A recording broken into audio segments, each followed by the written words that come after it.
Good evening everyone. So today in this video I am going to explain you the chapter prepositions. Okay. So today we are going to discuss prepositions. So prepositions you already know, तुम लोग बचपन से prepositions के बारे में काफी बार practice किए हो या बहुत बार हम लोग एग्जाम्स में भी preposition हम लोगों ने प्रैक्टिस किया है एग्जाम के लिए, ठीक है। तो फिर से उसी चीज का एक रिवीजन हो रहा है। Again we are revising the same chapter preposition. So in preposition first of all let us see what is preposition. Let us start from the very beginning. Okay, so I am giving the definition. Prepositions are words. Okay, so I am saying this from your book only. Prepositions are words which are normally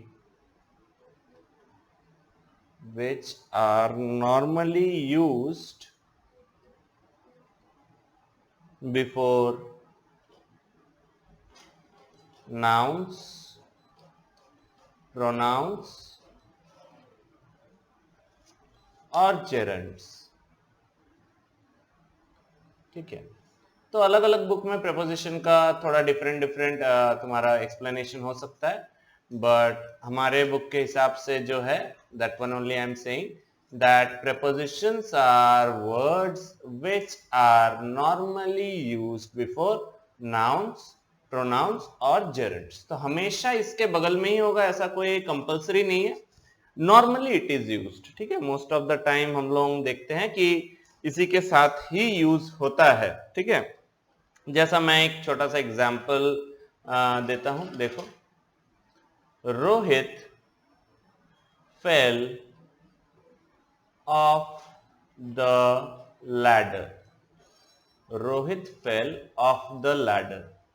तो यहां पर देखो ये जो word of है, this word of is beside your noun. Okay, and this is a preposition। तो बहुत जन के मन में ये क्वेश्चन आ रहा होगा कि sir how can we identify a preposition। Okay, what are the mean several points which we need to know while doing prepositions। तो चलो देख लेते हैं कि prepositions करते वक्त हम लोगों को क्या क्या चीजों के बारे में ध्यान रखना होगा और preposition हम लोगों को क्या क्या पोजीशन में मिल सकता है, मतलब कहां कहां preposition को हम लोग यूजुअली अपने सेंटेंसेस में यूज करते हैं। Okay, so let us see that thing. So see, I am giving the heading. So while you are listening to the explanation, you can also jot down whatever I am writing on the screen. Okay. Position of prepositions। ठीक है, तो prepositions का position क्या क्या हो सकता है, let us see। Prepositions can be used at the end of a sentence। तो फर्स्ट पॉइंट जो मैं दे रहा हूं वो देखो, it can be used at the end of a sentence। ठीक है, एक सेंटेंस के एंड में बैठ सकता है, ठीक है। जैसा which book you are interested in, question mark. तो देखो ये वाले पर्टिकुलर सेंटेंस में हमारा जो preposition है that is placed at the end of the sentence in। तो ये हो गया हमारा फर्स्ट क्राइटेरिया, ठीक है। अलग अलग सेंटेंसेस में अलग अलग तरीके से हो सकता है। तो सेकंड वाले में चलो देखते हैं सेकंड में क्या हम लोगों को मिलता है। In relative clauses also prepositions can be shifted to the end of the clause। ठीक है, तो it can be placed at the end of a clause। अब देखो तुम लोगों के मन में क्वेश्चन आएगा सर ये क्लॉज क्या है। तो फ्रेजेस एंड क्लॉजेस हम लोग पहले किए हैं, ठीक है। तो क्लॉज मतलब क्या, सेंटेंस का एक पार्ट, ठीक है। तो एक सेंटेंस के पार्ट में एंड के तरफ प्रेपोजिशन रह सकता है। कैसे, एग्जाम्पल चलो देख लेते हैं। ही is the boy, he is the boy who told you about a week, ठीक है। तो देखो ये सेंटेंस में दो क्लॉजेस है, ही इज द बॉय एक क्लॉज है, ठीक है। Who told you about a week ये एक क्लॉज है। तो देखो ये second part of the clause में, ठीक है, एंडिंग पोर्शन में भी हम लोग का रह सकता है, एकदम एंड नहीं, क्लोज टू एंड, ठीक है। तो ऐसे भी हमारा सेकेंड जो क्राइटेरिया वो हो सकता है कि at the end of the clause. First वाला क्या, at the end of the sentence, ठीक है, और ये at the end of the clause, लेकिन वेरी एंड नहीं, एकदम लास्ट में नहीं, ठीक है। ये दोनों में डिफरेंस इतना ही है। Then let us see the third criteria. Third हमारे पास क्या मिलता है समझने के लिए, सी such shifting of preposition is not possible in phrasal verbs. For example, देखो, in case of phrasal verbs, in case of phrasal verbs, comma, position of preposition, position of preposition cannot be changed, ठीक है। मतलब phrasal verbs के time में हम लोग preposition का position को चेंज नहीं कर सकते हैं। अब ये फ्रेजल वर्ब्स क्या है, फ्रेजल वर्ब्स सोचो ऐसा हो सकता है, लुक इनटू द मैटर, ठीक है, look into the matter, shut down the PC, ठीक है। तो देखो यहां पर फ्रेजल वर्ब्स मतलब क्या, ये जो लुक इनटू मतलब मैं तो वो चीज को इन्वेस्टिगेट करूंगा, शट डाउन द पीसी मतलब उसको स्विच ऑफ कर दूंगा। तो फ्रेजल वर्ब्स में एक स्पेसिफिक तुम्हारा पैटर्न होता है, जैसा तुम इसमें नहीं लिख सकते हो कि please shut the PC, sorry shut the PC down, ठीक है, please shut down the PC ऐसा ही बोल सकते हो। तो in case of phrasal verbs, ठीक है, जो कि एक स्पेशल टाइप का प्रेपोजिशनल यूज है फ्रेजल वर्ब्स में, वहां पर तुम प्रेपोजिशन का पोजीशन को उल्टा पुल्टा नहीं कर पाओगे। Okay, you have to means put the preposition just beside the verb. जैसे यहाँ शट वर्ब था, डाउन इसके बगल में ही बैठा है, लुक वर्ब था, इनटू इसके बगल में बैठा है, ठीक है। ये हो गया हमारा third criteria for the position. Fourth criteria क्या है, late us see the fourth criteria. This is also very easy. Okay, the preposition can also be placed before the conjunction whom or which, ठीक है। तो चलो लिख लेते हैं, preposition can also be used before the conjunction whom slash which, whom और which ये दोनों के बगल में लगा सकते हैं। अब तुम लोग बोलोगे सर ये कैसे होगा, see for example if I have a sentence, he is the person to whom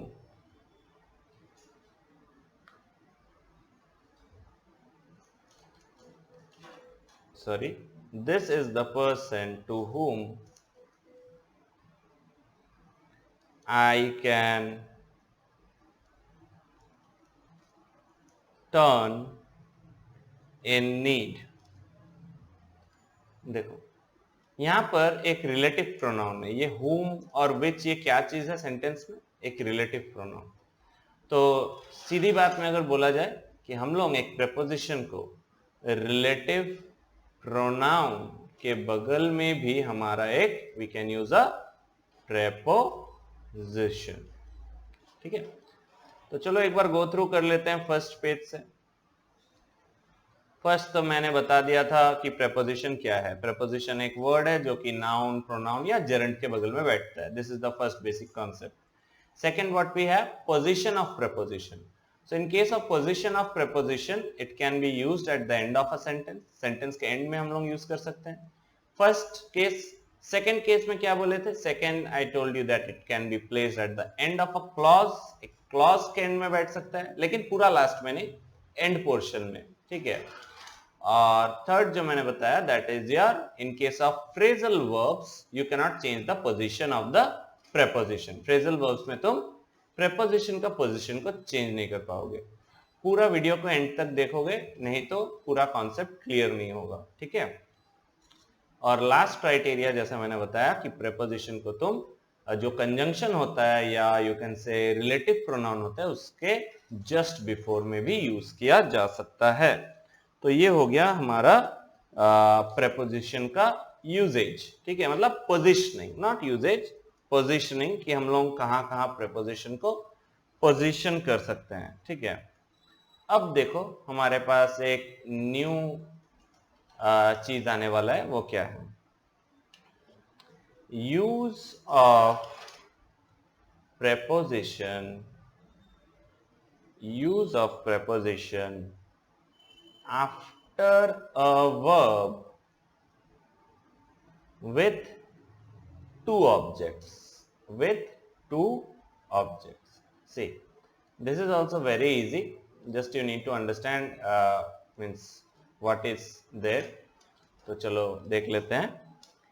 He gave me a book. For example सोचो तुमको एक सेंटेंस दिया है, he gave me a book।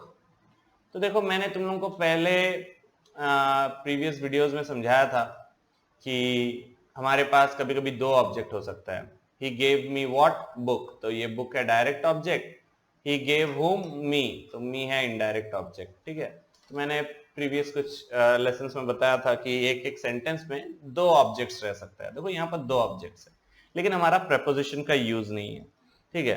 तो अगर हम लोगों को बोलता है कि यही सेंटेंस में इसका एक ऐसा स्ट्रक्चर बनाओ जिसमें प्रेपोजिशन रहे, okay, if you are asked to use a preposition in the same sentence, okay, then how you will use? You have to write, he gave a book to me।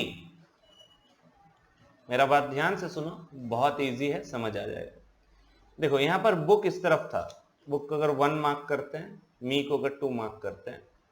ये second वाले sentence में जहां पर मैंने preposition का use किया, ठीक है, प्रेपोजिशन में पी लिख रहा हूं, वहां क्या हुआ? देखो ये जो नंबर 1 वाला ऑब्जेक्ट था बुक, बुक आगे आ गया और मी जो था ये मी पीछे चले गया। तो तुमको कभी भी अगर ऐसा डबल ऑब्जेक्ट्स के साथ सेंटेंस दिया जाता है और उसमें बोलता है कि तुम प्रेपोजिशन करो, प्रेपोजिशन यूज करो, तो ये ऑब्जेक्ट्स का पोजिशनिंग चेंज होगा। और कभी कभी बोलते हैं कि यहाँ पर प्रेपोजिशन है, can there be omission of preposition?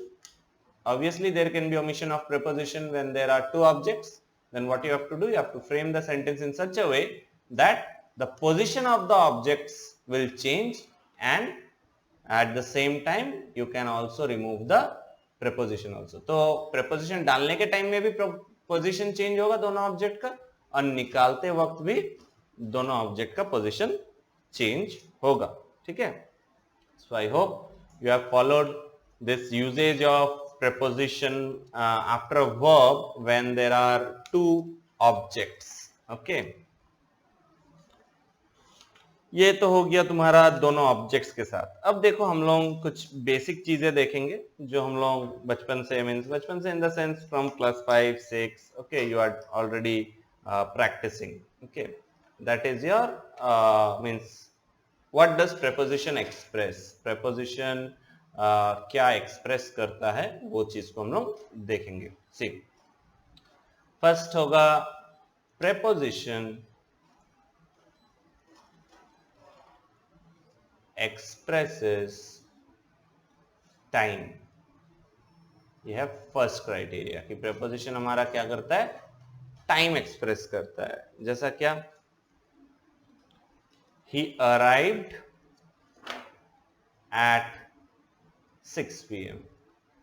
He arrived at 6 PM। तो देखो ये जो at है, ये at तुम्हारा टाइम हाईलाइट करता है कि कितने बजे आया, ठीक है। रिटर्न हियर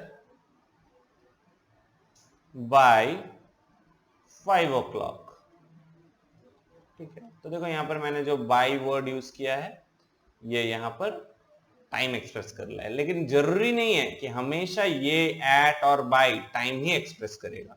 वो तुमको देखना होगा कि सेंटेंस में इसके साथ और क्या चीज है, ठीक है। इसका अलग अलग यूजेज भी है, ठीक है। तो it depends totally on the sentence and the meaning of the sentence that you are getting.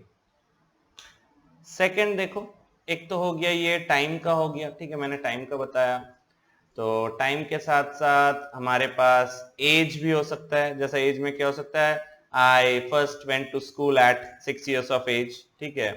कौन से डे में हो रहा है, ऑन संडे, मंडे, ट्यूसडे, ठीक है। डे का भी हम लोगों को पता चल सकता है, ठीक है। कब से कब तक हो रहा है, फ्रॉम 5 PM to 6 PM, ठीक है। टिल इतना टाइम, टिल ये 1 o'clock, टिल 2 o'clock, ठीक है। तो फ्रॉम, टिल, सिंस, ड्यूरिंग, बहुत सारा अलग अलग प्रपोजिशन है जिसको हम लोग टाइम में यूज कर सकते हैं, ठीक है। फ्रॉम है, टिल है, सिंस है, ठीक है, फॉर है, ड्यूरिंग है, then you have before, you also have after. So there are a lot of prepositions which can be used to highlight time, but as I told you, don't just blindly see the prepositions and say these are for time, okay. Also do note the sentence which is given, whether it's means telling about anything which is associated or with time or not, okay. मैं ऐसा क्यों बोला तुमको अभी example से बताते हैं। देखो, my classes start from 5 PM, ठीक है। यहाँ देखो फ्रॉम से हमारा टाइम हुआ, लेकिन देखो मैं अभी नेक्स्ट वाला जो तुमको क्राइटेरिया दिखा रहा हूं, प्रेपोजिशन एक्सप्रेसिंग मूवमेंट। देखो ये वाले चीज में वही फ्रॉम मैं यूज करूंगा, लेकिन यहाँ मूवमेंट बताएगा। कैसे? Soma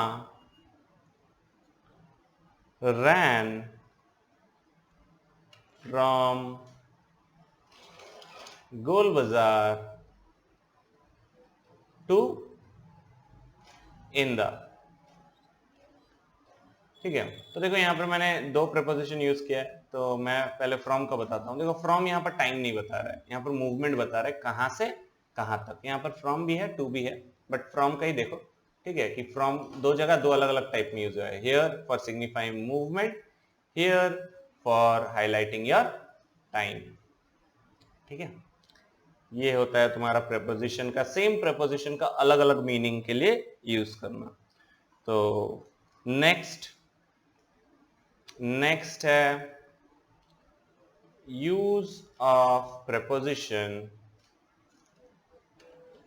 for place.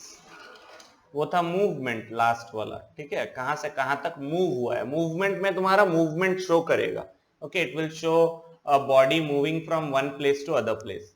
But preposition for place में वहां पर मूवमेंट नहीं शो करेगा, ठीक है। जैसा ही लिव्ड इन दिल्ली, यहां पर देखो इसका मूवमेंट नहीं बता रहा है, ये दिल्ली में रहता है वो बता रहा है। सो इट्स अबाउट प्लेस, ठीक है। He lives among the hills, पहाड़ों के बीचों बीच रहता है। See here also you can see here among is not showing his movement, it's showing just the place hill where he or she lives, ठीक है। तो प्लेस में और मूवमेंट में अंतर यही है कि मूवमेंट में तुम्हारा मूवमेंट दिखाएगा, जैसा the train is arriving at platform number इतना, ठीक है, मतलब ट्रेन आ रहा है, ट्रेन का मूवमेंट हो रहा है। But here in place you won't get any movement, ठीक है। तो प्लेस में और प्रेपोजिशन ऑफ मूवमेंट में हो सकता है कभी कभी सेम वर्ड्स यूज हो रहा है, ठीक है, लेकिन तुमको ध्यान रखना होगा कि मूवमेंट में मूवमेंट शो होगा और प्लेस में बॉडी जो है वो स्टैटिक उसी प्लेस में रहेगा, ठीक है। So that thing you have to be careful about, नहीं तो अगर सिर्फ प्रपोजिशन देख के करोगे तो उससे गड़बड़ी हो जाएगा। जैसा मैं एग्जांपल देता हूं, एक बार देख लो। Turn right at the crossing, रुको मैं इजी वाला एक बोलता हूं, ही इज एट होम।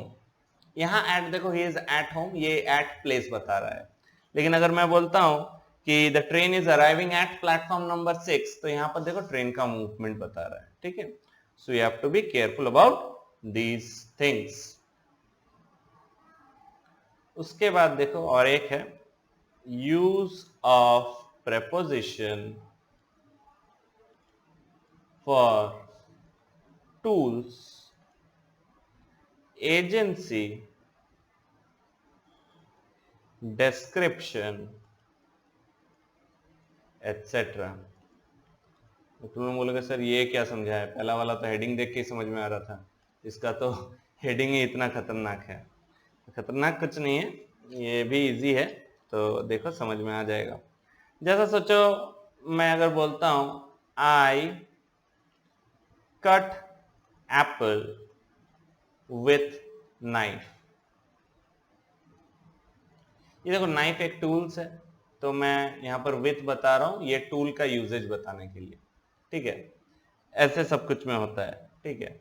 कुछ चीज को डिस्क्रिप्शन बताने के लिए, जैसा call the boy in red, मतलब रेड ड्रेस पहना हुआ है, तो बॉय का डिस्क्रिप्शन में बताने के लिए यहां पर इन यूज किया हूं, ठीक है। तो ये वाला मेरा टूल के लिए हो रहा है, ये मेरा बॉय का डिस्क्रिप्शन के लिए हो रहा है, ठीक है, कि बॉय क्या पहना हुआ है क्या नहीं, ठीक है। और क्या है, और एक बताया हुआ है एजेंसी, ठीक है। तो एजेंसी मतलब ऐसे होगा, the hills are covered in snow, the hills are covered in snow. तो देखो यहां जो इन है ये क्या बता रहे हैं कि हिल को कवर करने के लिए कौन सा एजेंट रिस्पॉन्सिबल है। ऑब्वियसली देखो स्नो तो तुम्हारा टूल नहीं है, ठीक है, स्नो एक एजेंसी है, एजेंसी मतलब एक एजेंट है जिससे ये हिल कवर हो रहा है। तो ये था तीनों और अलग अलग यूजेज जो मैंने बताया है। तो देखो यूजुअली हम लोग जब प्रपोजिशन करते हैं हम लोग इतना चीज दिमाग में दौड़ाते नहीं है, और मोस्ट ऑफ द केसेस में जब भी हम लोग को प्रपोजिशन का चैप्टर करने के लिए दिया जाता है तो जनरली ये चीज बोला जाता है, this is very easy, you can do it yourself, okay. Yes, definitely we can do it ourselves, but you need to know all these things, okay, because these are the basic concepts which you need to revise before you start the chapter preposition। क्योंकि देखा जाता है कि हम लोग के English language में सबसे ज्यादा कंफ्यूजिंग प्रपोजिशन होता है, टीचर से भी गलती होता है कभी कभी, ठीक है, मुझसे होता है, मैं फ्रैंकली बोल रहा हूँ, कभी कभी हो जाता है, कभी समझ में नहीं आता है, ठीक है, कि क्या प्रपोजिशन हम लोग यूज करें। तो प्रपोजिशन क्योंकि इतना थोड़ा कंफ्यूजिंग मैटर है, इसलिए इसको करते वक्त हम लोग को थोड़ा सा डिटेल्ड इसका स्टडी करके ही चलना चाहिए। इसके बावजूद भी जब हम लोग को means when we are asked to do phrasal verbs, उसमें तो आपको पूरा फ्रेजल वर्ब्स को लर्न करके रखना होगा, क्योंकि उसमें हमेशा लॉजिक काम नहीं करता है। बट जनरल प्रपोजिशन के टाइम में जो अभी हम लोग कर रहे हैं उसमें हमारा लॉजिक माने काम करता है 90 to 95%। कभी कभी कुछ कुछ ऑड केसेस में हो सकता है गलती हो जाए, ठीक है। नेक्स्ट है use of preposition after adjectives. Adjectives के बगल में हम लोग प्रपोजिशन कैसे लगाएं, देखो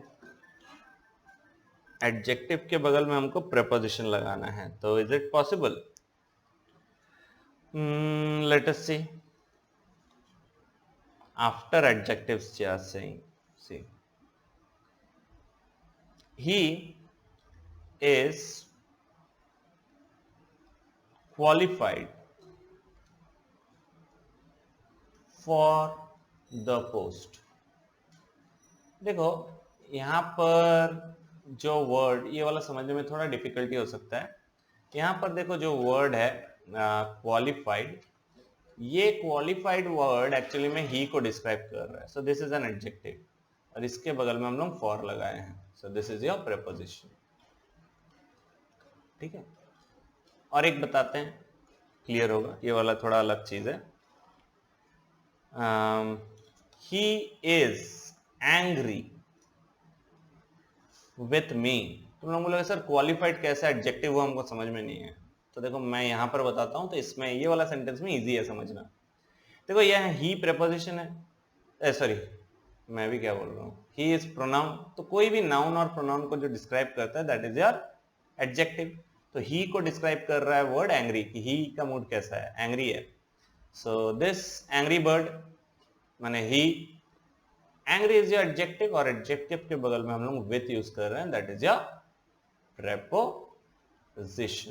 तो हम लोग इस तरीके से after adjective also we can use prepositions. ये वीडियो को चाहिए तो तुम लोग 2 बार सुनो, फिर एक्सरसाइजेस करो अपने बुक का. ठीक है. हड़बड़ी करने का कोई जरूरत नहीं, because there are a lot of things which you need to know about preposition. Preposition दिखने में तो ऐसा लगता है अरे नॉन इनटू अबव हो जाएगा. ठीक है. It's very easy, very easy. I am not saying it's very hard, but definitely you need to know all the concepts clearly so that the mistakes are minimum in your copies. Okay. So next, see, use of prepositions after verbs. अब verb के बगल में कैसे हैं? verb तो तुम सब लोग verb फाइंड करने में हीरो हो. देख लो verbs में कैसे यूज कर सकते हैं. He dreams about fairyland, for example. देखो ये एक बार में समझ आ जाएगा. तो obviously you can trace the verb. यहाँ ड्रीम है हमारा वर्ब. ठीक है. And this about is your preposition. Clear. तो इस तरीके से हम लोग उसको वर्ब के बगल में भी इसका यूजेज किया जा सकता है. Then last but not the least, which is your usage of preposition. Use of preposition or usage, whatever you may say. Use of preposition after nouns. अब nouns के बगल में भी हम लोग यूज कर सकते हैं. कैसे? चलो देख लेते हैं.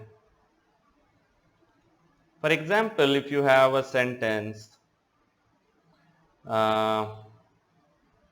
चलो अभी मास्क का बहुत ट्रेंड है कोरोना के वजह से, तो मास्क का सेंटेंस लेते हैं. He covered, सॉरी मैंने covered का स्पेलिंग गलत लिख दिया. He covered his face with a mask. He covered his face with a mask. तो देखो ये सेंटेंस में a mask, ये जो मास्क है दिस इज योर नाउन, और इसके बगल में हम लोग यूज कर रहे हैं, मतलब इसके पहले with. So this is the preposition. So in this way you can understand where to use preposition and where to not. ठीक है. बट जनरली प्रेपोजिशन का जो क्वेश्चंस हमारे पास आते हैं एग्जाम्स में, उसमें तुमको ब्लैंक दिया जाता है. तो पोजीशनिंग को लेके उतना डाउट तो तभी होता नहीं है, बट कौन सा वर्ड यूज करें उसको लेके होता है. And for that thing I can only say that in case of this chapter preposition the only solution is your practice. Okay, practice, and you should be thorough with the concept that I explained you today. Okay, if you are not thorough with all these concepts, okay, and if you don't practice preposition, then definitely you are not going to get any marks for preposition. Okay, because ये fill in the blank रहता है, एक word गलत लिख दोगे तो it will be 0. तो तुम्हारे सबके बुक में जो जो exercises है, okay, solve these exercises. Okay. And that's all for today in this particular video. Goodbye everyone.